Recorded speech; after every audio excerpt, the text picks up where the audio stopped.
Puji Tuhan. Tuhan mengasihimu. Jesus loves you.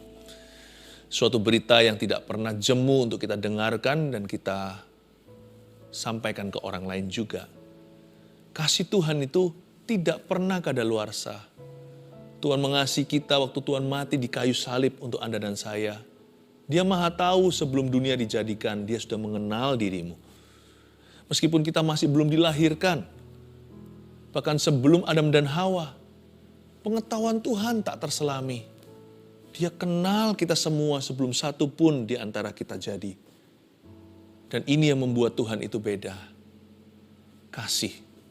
Dan dia bukan hanya tahu suatu hari ada orang seperti kita ini di atas muka bumi. Tapi dia memilih untuk mengasihi kita, menebus kita dengan nyawanya.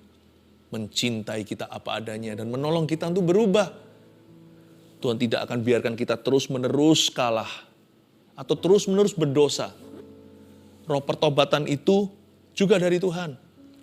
Dan apa yang membuat seseorang bisa bertobat dari jalannya yang salah? Kasih Yesus bukan?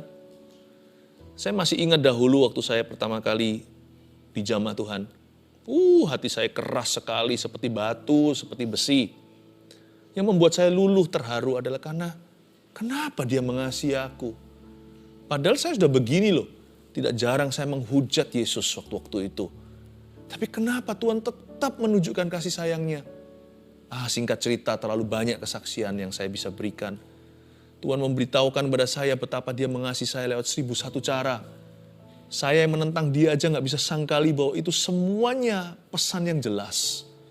Akhirnya saya menyerah dan berkata, Tuhan, I want to know you. Kasih. Tuhan tidak marah sama kita. Itu yang menjadi judul kita, judul saat teduh tema kita hari ini. Tuhan tidak marah dengan kita. God is not angry with us. Yeremia 29 ayat 10-14. Ini surat kiriman kepada orang-orang buangan di Babel oleh Nabi Yeremia. Waktu itu bangsa Israel sedang mengalami hukuman Allah. Just because, hanya karena Tuhan bisa menghukum anak-anaknya, karena anak gampang itu tidak disesa. Tapi anak yang asli pasti didisiplin sama orang tuanya. Karena Tuhan cinta kita, Tuhan disiplin kita waktu kita salah. Tapi tidak sama dengan dia benci kita. Tuhan tidak akan pernah membenci Anda. Tuhan tuh sayang sama kita. Sekalipun kita berlumuran dosa, Tuhan tetap cinta kita. Tapi Tuhan tidak sayang dosa kita. Makanya Tuhan hajar kita, Tuhan sesah. Bangsa Israel alami yang sama, ayat 10 saya baca. Sebab beginilah firman Tuhan, apabila telah genap 70 tahun bagi Babel, barulah aku memperhatikan kamu. Aku akan menepati janjiku itu kepadamu dengan mengembalikan kamu ke tempat ini. Ini surat kepada orang-orang buangan. Tuhan mengutus Nabi untuk bernubuat. Bahkan sebelum Yerusalem jatuh ke tangan musuh, Tuhan sudah memberitahu nanti kalian ini akan kalah. Kalian kalah karena kalian berdosa. Aku Tuhan Bapakmu akan menghajarmu. Dan disiplinmu itu waktunya 70 tahun. Tuhan itu membiarkan bangsa Israel tinggal dalam pembuangan.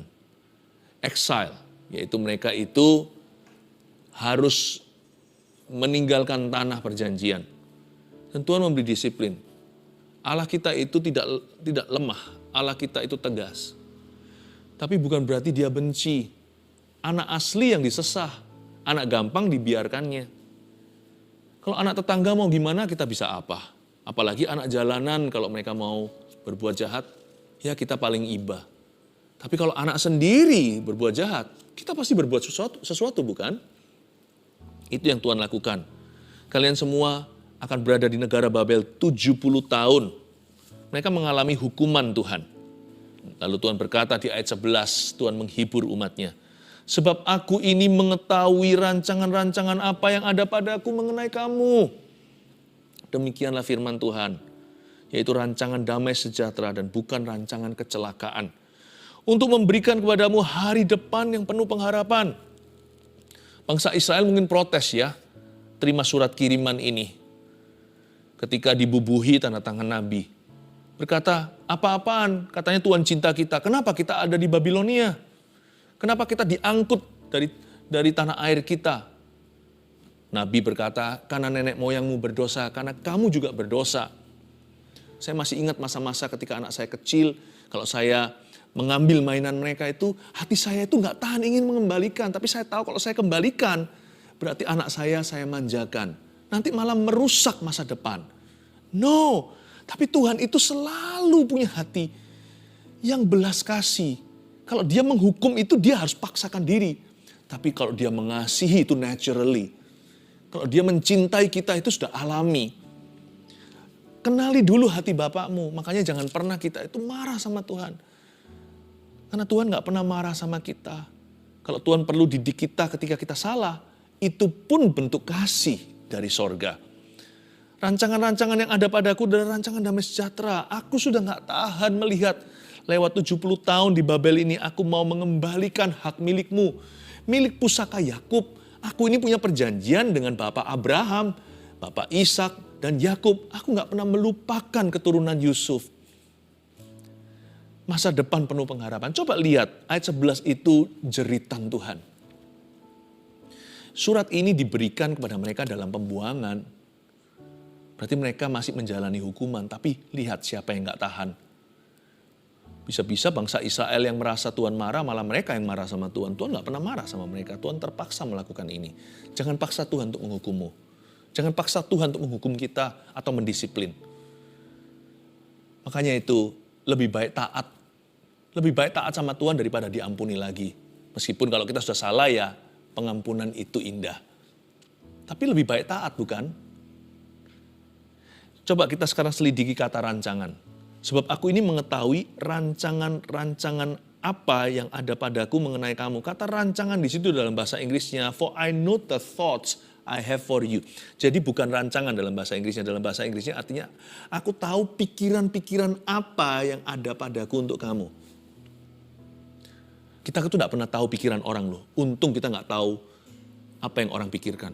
Untung kita nggak mau tahu, bisa stres setengah mati, bisa depresi.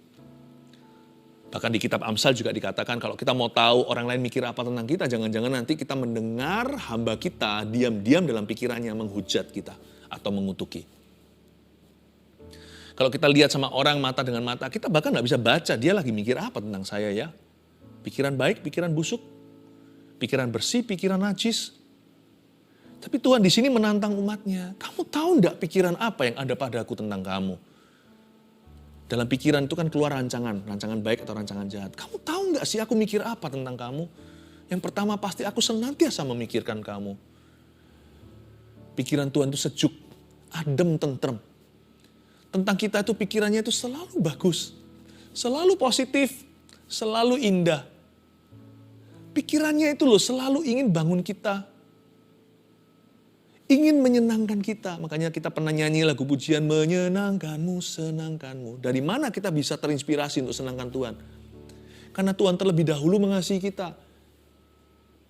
Tuhan itu tiap hari waktu kita bangun pagi, dia itu udah merancangkan gimana untuk menyenangkan kita.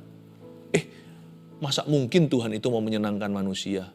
Mana ada papa mama yang ingin menyiksa anaknya? Ada sih orang tua seperti ini di dunia, namanya dunia ini kan jatuh dalam dosa. Apalagi zaman edan seperti ini, banyak kegilaan. Tapi lumrahnya kan enggak. Orang tua yang mengasihi anak-anaknya kan kepingin senangkan anaknya. Hore, hari ini papa belikan kamu es krim. Bukan papanya yang perlu, papanya hanya mau menyenangkan putra-putrinya. Ayo papa mama ajak jalan-jalan ke mall. Kalau kita punya bayi, ya kan saya masih ingat waktu anak-anak kami masih bayi, batita, balita, 5 tahun, 3 tahun. Waktu saya melihat mereka masih tidur, saya mikir, aduh gak sabar kamu bangun, papa mau ajak mainan. Bahkan papa mau belikan mainan. Gak sabar waktu dia bangun, nanti saya sudah siapkan. Saya masih ingat waktu kecil, anak-anak kecil dulu saya pernah bikinkan. Sampai mereka tertawa, mereka ingat sampai sekarang itu memori indah. Gak tentu enak sih esnya. Saya bikin es gitu ya, dibekukan dari susu, dari sirup saya masukkan. 1 hari boleh 1, saya udah gak sabar, saya taruh di kulkas, saya taruh di freezer untuk dibekukan. Lalu anak saya besok pagi saya bangunin, mestinya bangunnya jam sekian, saya bangunin lebih pagi. Hei papa sudah buatkan es, ayo sini, wah lari ke kulkas. Rambut masih naik-naik semuanya, ya masih begini masih usap-usap matanya, dia lari ke kulkas ini. Padahal seharusnya lebih gampang beli. Tapi itu jadi memori hari ini. Waktu kecil papaku pernah bikinkan aku es krim. Saya beritahu satu rahasia, nggak enak. Kayaknya sih nggak enak, saya makan sendiri. Enakan yang di luar sana yang sudah jadi. Tapi anak saya berterima kasih, anak saya bersyukur, anak saya forever ingat. Itu hati seorang bapak. Simple-simple aja yang kecil-kecil. Hati seorang ibu itu juga inspirasinya Tuhan. Ingin menyenangkan. Do you know the thoughts I have for you? Lain ya, dari sisi kita curiga sama Tuhan ya, dasar Adam dan Hawa. Jangan-jangan Tuhan tuh egois, simpen semua yang bagus sendiri. Siapa tahu di kulkas Tuhan itu ada coklat es krim yang enak, nggak bagi-bagi sama anak-anak putra-putrinya. Makanya Adam dan Hawa makan. Karena kepingin lihat yang Tuhan lihat, kepingin punya yang Tuhan punya. Kayaknya Tuhan sembunyikan sesuatu deh dari kami. Kriuk dimakan, langsung jatuh dalam dosa. Karena mereka juga ingin melihat. Coba pikirkan. Dari sisi kita itu selalu taruh rasa curiga. Jangan-jangan Tuhan mereka-reka celaka sama aku hari ini. Tuhan mau aku menderita, Tuhan sebentar lagi kasih aku penyakit. Tuhan mau pisahkan kami suami istri, ya kan? Nanti Tuhan juga akan memberi kami, Tuhan pasti akan memberi kami pencobaan. Aduh, pikiran macam apa itu? Do you know the thoughts I have for you? Kamu tahu nggak sih rancangan apa yang ada padaku mengenai kamu? Kamu tahu nggak pikiranku terhadap kamu itu seperti apa? Seperti the best father. Kalau kita ayah, ibu, manusia jahat seperti Anda dan saya, orang berdosa aja bisa ingin senangkan putra-putrinya. Belajar dari mana kita emangnya itu? Kan dari gambar dan rupa Allah. Karena kita ini manusia di luar Tuhan, kita ini serigala. Dari mana kita belajar untuk ingin senangkan keturunan anak-anak kita itu? Padahal harusnya mereka yang hormati kita, bukan kita yang menghormati atau menghargai mereka. Tapi kita ingin menyenangkan, dari mana kalau bukan dari Tuhan? Itu pikiran kita punya, itu karena kecipratan, terciprat dari yang Maha Kuasa, gambar dan rupa Allah. Do you know the thoughts I have for you? Tahu nggak pikiran apa yang aku miliki tentang dirimu? Aku ingin menyenangkanmu. Aku ingin mengasihimu. Aku ingin memberkatimu.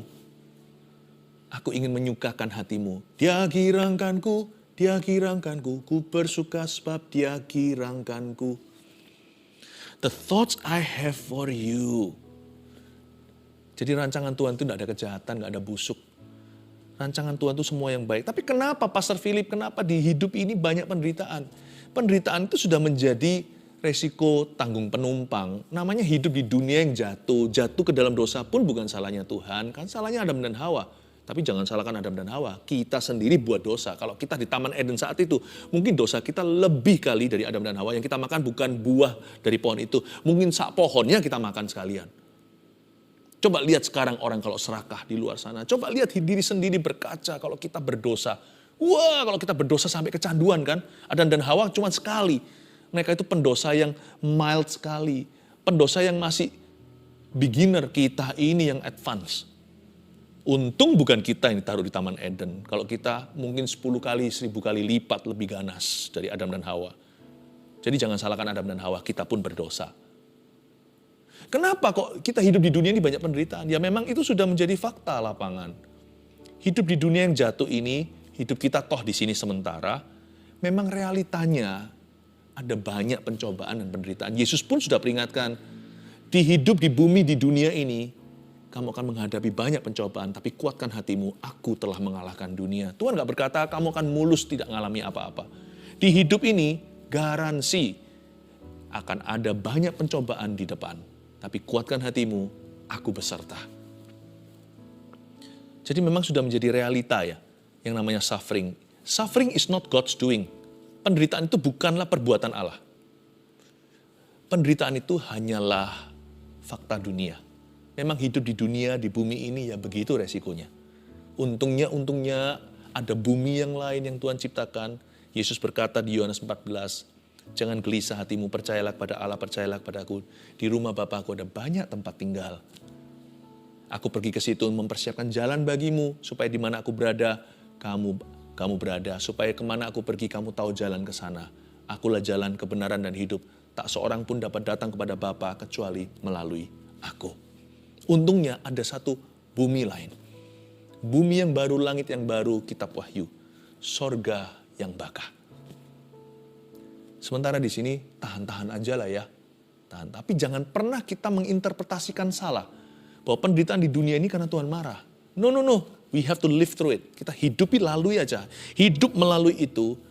Dan percaya bahwa Yesus mengasihi kita. Dan Tuhan punya rencana. Dan rancangannya itu selalu indah. Rancangan itu damai sejahtera. Dan rancangannya bukan kecelakaan. Lalu coba lihat ayat 11b. Untuk memberikan kepadamu apa? Hari depan yang penuh harapan. Bahasa Ibraninya hari depan yang penuh harapan itu ada 2 bagian. Hari depan itu disebut dalam bahasa Ibrani an end atau ujung.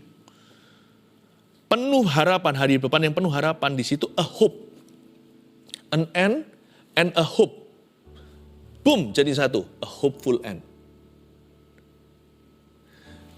Ujung, akhir hayat, akhir hidup, akhir segala sesuatu, dan harapan gabungkan. Boom. Jadi ujungnya penuh pengharapan. Hidup adalah Kristus, mati adalah keuntungan. Itu yang disebut masa depan yang penuh harapan. An end and a hope. Gak hanya bicara tentang kematian. Bahkan dalam hidup kita seperti Ayub. Waktu Ayub mengalami segala macam penderitaan, pencobaan. Lihat ujungnya Tuhan pulihkan. Kasih Tuhan memulihkan yang kita nyanyikan tadi lagu itu. Tuhan itu selalu di ujungnya memberi damai sejahtera. Apapun pencobaan yang kita harus alami di dunia yang sementara, ujung setiap chapter atau setiap bab hidup kita, setiap fase, setiap episode hidup kita itu, selalu Tuhan sediakan damai sejahtera tertentu. Damai sejahtera sempurna baru di sorga, tapi di bumi ini ada bagian damai sejahtera itu yang Tuhan berikan pada kita. Certain peace is provided for you. Ada damai sejahtera tertentu. Ada harapan yang kita bisa pegang. Tidak pernah kita itu hidup tanpa harapan itu. Tuhan tidak izinkan. Selama hidup kita yang sementara di bawah kolong langit ini selalu akan ada harapan baru yang Tuhan berikan tiap pagi. Selalu baru setiap pagi. Baru setiap pagi. Besar setiamu Tuhan. Besar setiamu. Dan apabila kamu berseru dan datang untuk berdoa kepadaku, maka aku akan mendengarkan kamu. Apabila kamu mencari aku, kamu akan menemukan aku. Apabila kamu menanyakan aku dengan segenap hati, aku akan memberi kamu menemukan aku. Demikianlah firman Tuhan, dan aku akan memulihkan keadaanmu, dan akan mengumpulkan kamu dari antara segala bangsa, dan dari segala tempat kemana kamu telah kucerai beraikan. Demikianlah firman Tuhan, dan aku akan mengembalikan kamu ke tempat yang dari mana aku telah membuang kamu. Ini sama dengan kayak seperti orang kalau lagi baru kenalan ya. Baru kenalan dia sudah mendahului. Lalu dia berkata, kalau Anda telepon saya pasti angkat ya. Kalau Anda bel rumah saya pasti buka ya. Kalau Anda cari ketok pintu saya nggak akan suruh pesuruh, saya sendiri yang buka pintu. Wah, kelihatan sekali seperti seolah-olah orang itu yang butuh. Sepertinya dia yang menunggu. Wah, harusnya Tuhan jual mahal dong. Tuhan gak tahan, bukan berarti Tuhan murahan. Tapi Tuhan gak tahan untuk jual mahal. Tuhan tunjukkan hatinya. Tahu gak sih? Tuhan tuh selalu menunggu kita. Saya mau nangis ngomong gini, Tuhan selalu menunggu kita. Kita itu loh yang murahan malah jual mahal. Dia itu loh yang mahal. Dia yang tak terhingga, yang mulia itu loh yang mengejar kita dan menunggu kita. God is so good. Please berhenti untuk membenci Tuhan, menjauhi atau merasa tertolak, perasaan tidak aman. Tuhan tuh gak gitu. Tuhan gak marah dengan kita. Kasih 3 poin ya. Tulis nomor 1, Tuhan selalu memikirkan kita. Rancangan tadi, thoughts, pikiran. Tuhan mikirin kita. Bukan memikirkan tentang kita loh ya. Mikirin kita. Ya, seperti orang kalau jatuh cinta, 2 sejoli, muda-mudi. Ya, mikirin terus. Ya, mikirin terus di kamar, tidur. Di atas bantalnya, pikirin si dia. Bukan tentang dia, sekolahnya, atau apanya. Kalau cinta sejati kan mikirin orangnya. Tuhan tuh mikirin kita terus. Tuhan nggak pernah tertidur aja, nggak pernah terlelap, tapi Tuhan mikirin kita. Tuhan memikirkan Anda dan saya. Berapa lama, seberapa sering Tuhan pikirkan kita, karena Tuhan itu kekal. Nggak ada jam dinding seperti kita, tapi pakai bahasa manusia ya, Tuhan mikirin kita itu 24 jam sehari, 7 hari seminggu, 365 hari setahun. Nggak pernah putus, itu yang dipikiri Yesus. 2, Tuhan merancangkan yang baik untuk kita. Ingat, Tuhan itu punya bucket list. Semua isinya itu untuk kita. Bucket list Tuhan. Dan Tuhan merancangkan semua yang baik untuk kita.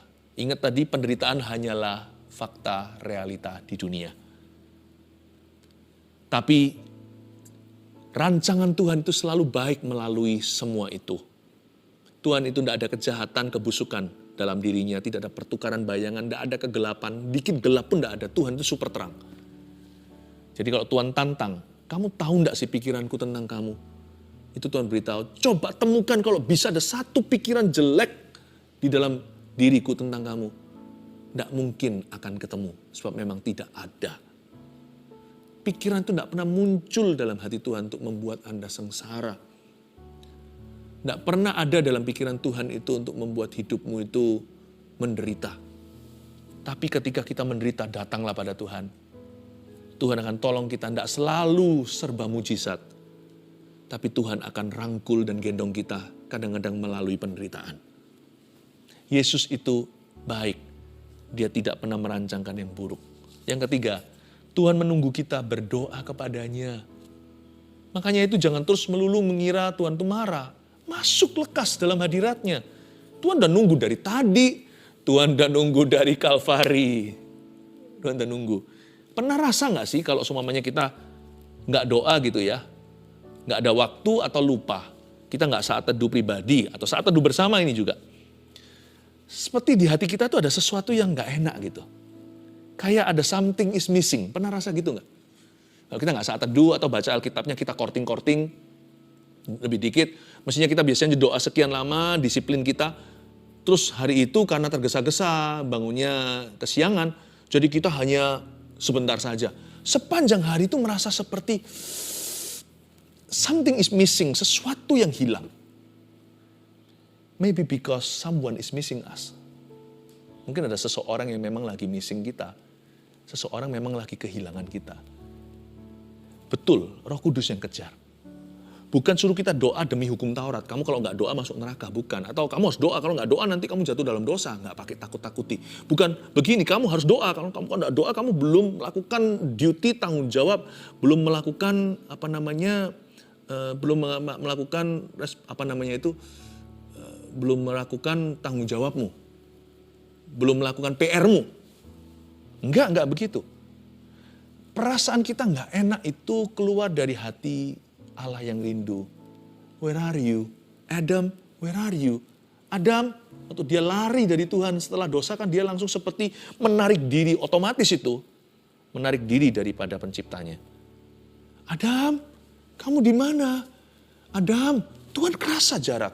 Suami istri aja kadang-kadang merasa kok, kali ini rasanya hari ini kita agak jauh hubungannya, makanya perlu luangkan waktu. Anak sama orang tua, kadang hari tertentu bisa dekat, ada waktunya mereka lebih renggang. Tuhan bisa rasakan ada sesuatu yang menjauh. Dan itu membuat perasaan kita gak enak karena kita butuh Tuhan. Karena kita dicipta untuk menyembahnya. Kita dicipta untuk mengenalnya. Kita dicipta untuk mengabdi. Jadi kalau kita jauh, uang, harta, popularitas, teman semua gak bisa mengisi kehampaan atau kekosongan dalam hati. Hanya Yesus yang bisa isi itu. Kalau kita nggak saat teduh misalnya, kita nggak berdoa, something is missing kan? Because he is missing you. Tuhan tidak marah dengan kita. 1, Tuhan selalu memikirkan kita. Percayalah. 2, Tuhan merancangkan yang baik untuk kita. 3, Tuhan menunggu kita berdoa kepadanya. Yuk berdoa kepada Tuhan sekarang.